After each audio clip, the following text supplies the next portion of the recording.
I would say one of the greatest benefits of user-led research is that you're more reassured that the actual research goes to the art of the issue or the art of the question. It has to come from the young people. The direction has to come from the young people, because that way they take ownership of it, they believe in it, and they can drive it. There's a more honest dialogue that goes on, because I think there is an element of trust and understanding that the young person being interviewed feels like, oh, this researcher knows where I'm coming from. With young people, they're on the same wavelength, you can get to know them. You've been through similar experiences as them, so they know that you're not just trying to get information out of them, you're actually talking from experience yourself when you're talking to them.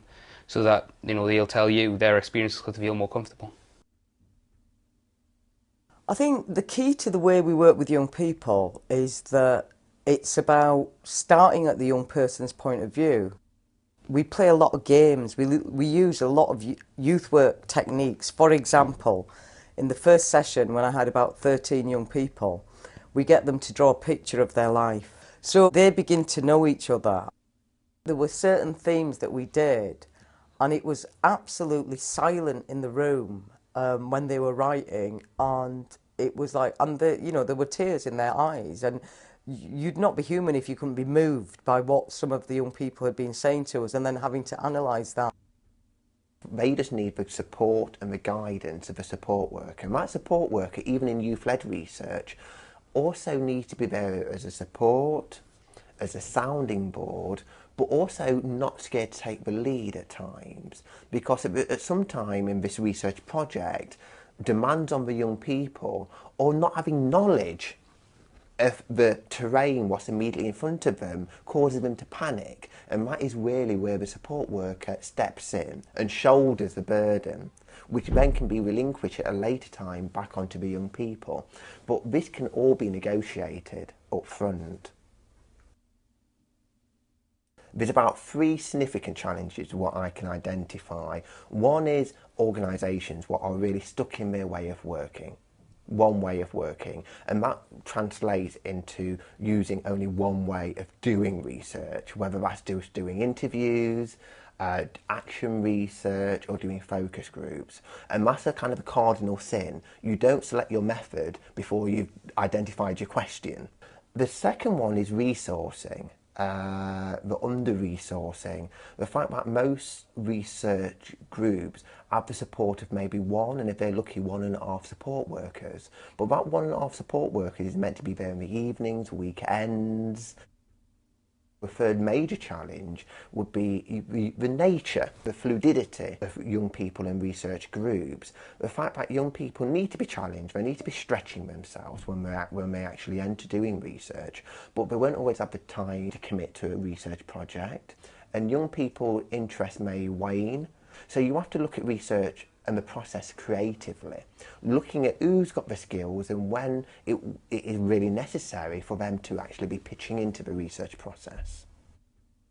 I would say the funding is the carrot. That attracts interest initially. Everybody needs potentially that extra bit of funding, but it was always sold as funding what would add value, because in reality £3,000, which was the amount each group could have received, doesn't go that far. The funding was nowhere near enough. As you can see, the calibre of the report that we presented and the DVD, the standard of the DVD, was only possible because it was funded, it was part funded through our youth parliament. I think that perhaps the greatest impact is the journey of that young person. And most of the young people that actually came basically and wrote the research are young people who would not believe that they were capable of doing such a thing.